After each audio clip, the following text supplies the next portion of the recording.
Hello everyone, welcome back. आज की इस वीडियो में हम एसएससी स्टाफ सिलेक्शन फेज़ 9 6 फरवरी के शिफ्ट में यानी कि तीनों शिफ्ट में लगभग जितने क्वेश्चन बने हैं हम उन्हें डिस्कस कर लेते हैं।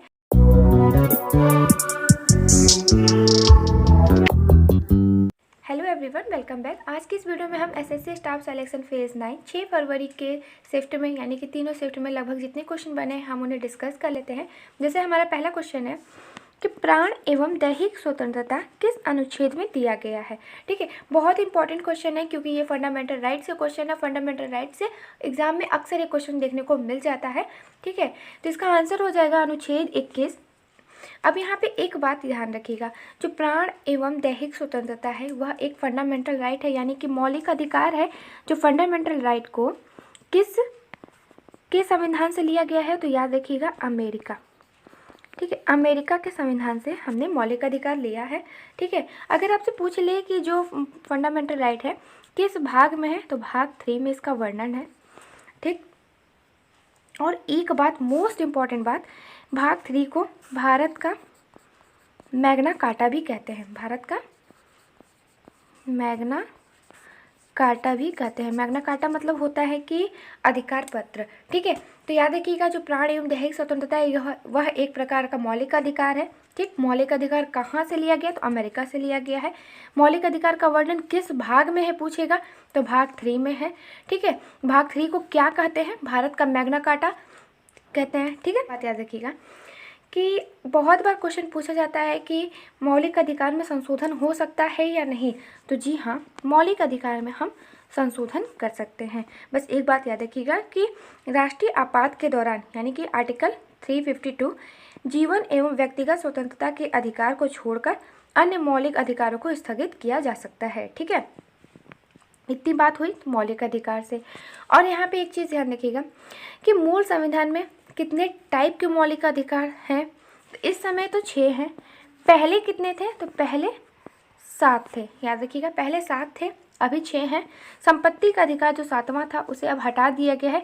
किस आर्टिकल के तहत हटाया गया है, तो याद रखिएगा 44वां संविधान संशोधन के तहत ये 7वां अधिकार को, हमारा संपत्ति के अधिकार को हटा दिया गया है। ठीक है, तो अब कितने मौलिक अधिकार बने, 6 हैं। ठीक है, इतनी बात हुई मौलिक अधिकार से। अब यहाँ पे एक चीज़ और याद रखिएगा कि प्राण एवं दैहिक पूछा था तो अनुच्छेद 21 हो गया। अब मौलिक अधिकार है यानी कि फंडामेंटल राइट है। फंडामेंटल राइट के वो 6 पार्ट कौन से हैं, देखिएगा। पहला, समता या समानता का अधिकार। दूसरा स्वतंत्रता का अधिकार। तीसरा, शोषण के विरुद्ध अधिकार। चौथा, धार्मिक स्वतंत्रता का अधिकार। 5वां, संस्कृति और शिक्षा संबंधी अधिकार। और जो लास्ट 6वां है, संवैधानिक उपचारों का अधिकार। ठीक है, तो ये आर्टिकल जो समता और समानता का अधिकार था वो आर्टिकल 14 से 18। ठीक है, स्वतंत्रता का अधिकार 19 से 22। ठीक, शोषण के विरुद्ध अधिकार 23 से 24। धार्मिक स्वतंत्रता का अधिकार 25 से 28। संस्कृति और शिक्षा संबंधी अधिकार 29 से 30। ठीक है, और संवैधानिक उपचारों का अधिकार आर्टिकल 32। इतनी है हमारे मौलिक अधिकार जो 6 हैं, समता, समानता, स्वतंत्रता, शोषण के विरुद्ध, धार्मिक और सांस्कृतिक शिक्षा और संवैधानिक उपचारों का अधिकार।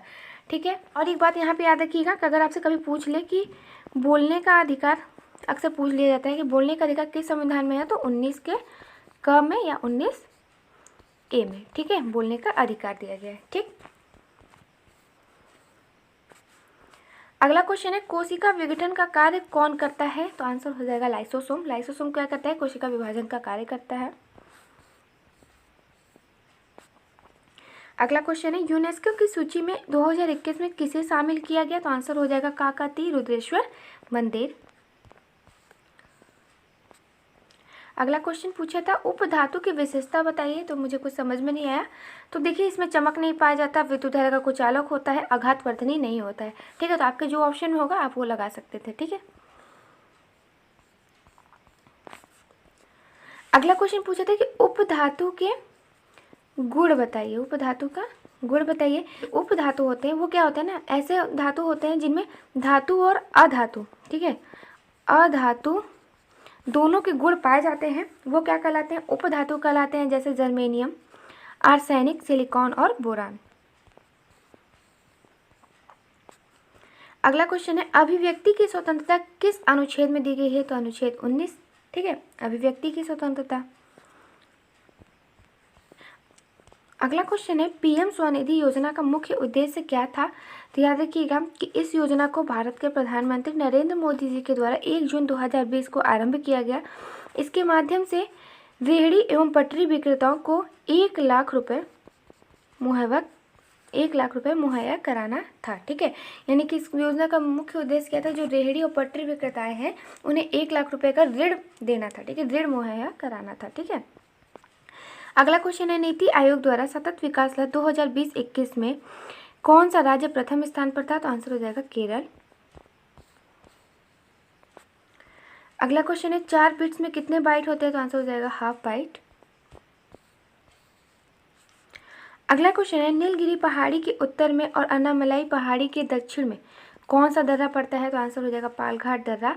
यह दर्रा पश्चिम घाट पर्वत श्रेणी का एक बड़ा दर्रा है। अगला क्वेश्चन है कि 2020 का साहित्य अकादमी पुरस्कार असमी भाषा में किसे दिया गया? तो आंसर हो जाएगा अपूर्वा कुमार शेकिया को। यहाँ पे एक बात याद रखिएगा जो बहुत इंपॉर्टेंट है, अगर आपसे पूछ ले कि भारत सरकार द्वारा भारत रत्न, पद्म विभूषण, पद्म भूषण, पद्मश्री एवं सेना द्वारा परमवीर चक्र, महावीर चक्र, वीर चक्र आदि पुरस्कार किस आर्टिकल के तहत दिया जाता है? तो याद रखिएगा मोस्ट इंपोर्टेंट आर्टिकल 18 के तहत दिए जाते हैं। ठीक है, आर्टिकल 18 के तहत भारत सरकार द्वारा भारत रत्न, पद्म विभूषण, पद्म भूषण, पद्मश्री एवं सेना द्वारा परमवीर चक्र, महावीर चक्र, वीर चक्र आदि पुरस्कार दिए जाते हैं। ठीक है,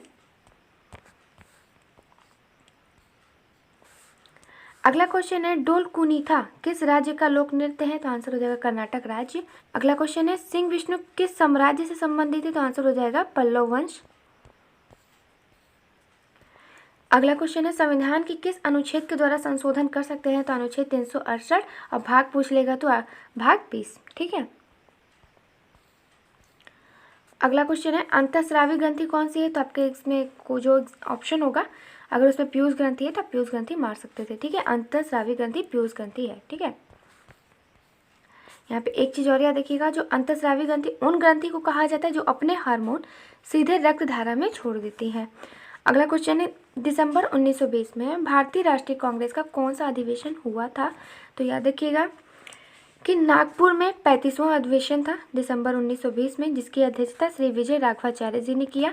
अगर सितंबर 1920 में पूछ ले तो कोलकाता में अधिवेशन हुआ था। ठीक है,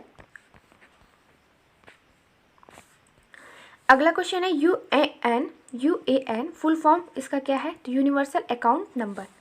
अगला क्वेश्चन है मंगलयान को कब प्रक्षेपित किया गया था? तो 5 नवंबर 2013 को मंगलयान को प्रक्षेपित किया गया था। रॉकेट पूछ ले तो रॉकेट है PSLV XLC-25।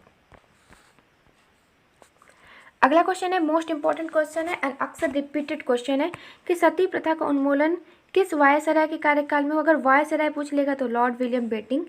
ठीक है, अगर कोई भारतीय पूछ रहा है तो सभी को पता है कि राजा राम मोहन राय जी। ठीक है, अगर ऑप्शन में विलियम बेंटिंक नहीं थे और राजा राम मोहन राय थे तो आप ये मार्क करके आ सकते थे। अगर ऑप्शन में ये नहीं थे और ये थे तो आप ये मार्क करके आ सकते थे। वैसे वायसराय पूछा तो जाहिर सी बात है ऑप्शन में लॉर्ड विलियम बेंटिंक ही दिया होगा। चलिए नेक्स्ट क्वेश्चन पे चलते हैं। अगला क्वेश्चन है टोक्यो ओलंपिक 2021 में शामिल होने वाले पहले तलवारबाज कौन है? तो CA भवानी देवी। अगला क्वेश्चन है पूर्व मध्य रेलवे यानी कि ECR का हेडक्वार्टर कहाँ है? तो इसका हेडक्वार्टर हाजीपुर। स्थापना कब हुई थी? तो 1 अक्टूबर 2002 को। ठीक है, अब यहाँ पे एक चीज़ याद रखिएगा, हो सकता है कि आपके आने वाले शिफ्ट में पूछ ले कि दक्षिण रेलवे यानी कि साउथ रेलवे इसका हेडक्वार्टर कहाँ है? तो इसका हेडक्वार्टर चेन्नई में है। ठीक है, कहाँ है? चेन्नई में है। इसकी स्थापना कब हुई थी? तो 14 अप्रैल 1951 को। ठीक है, 1951 को।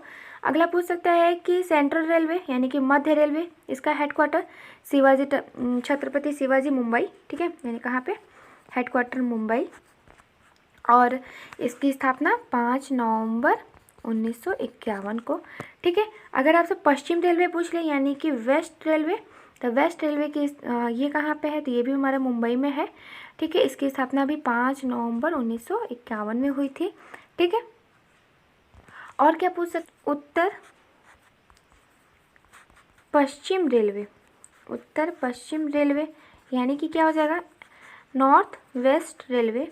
इसका हेडक्वार्टर कहाँ है, इसका हेडक्वार्टर जयपुर और इसकी स्थापना 1 अक्टूबर 2002 को हुई थी। ठीक है, और पूछ सकते हैं कि उत्तर मध्य रेलवे, उत्तर मध्य रेलवे इसका हेडक्वार्टर हमारा हो जाएगा इलाहाबाद यानी कि प्रयागराज। ठीक है, कब हुआ था इसका स्थापना, तो 1 अप्रैल 2003 को। ठीक है, इतना ही। आशा करती हूँ कि आप सभी को अच्छे से समझ में आ गया होगा, और अगर वीडियो अच्छी लगती है तो प्लीज़ वीडियो को लाइक एंड शेयर करना मत भूलिएगा, और चैनल पे अगर आप मेरे नए हैं तो प्लीज़ मेरे चैनल को सब्सक्राइब कर लीजिएगा। Thank you for watching. मिलते हैं अपने नेक्स्ट वीडियो में, तब तक के लिए बाय, टेक केयर।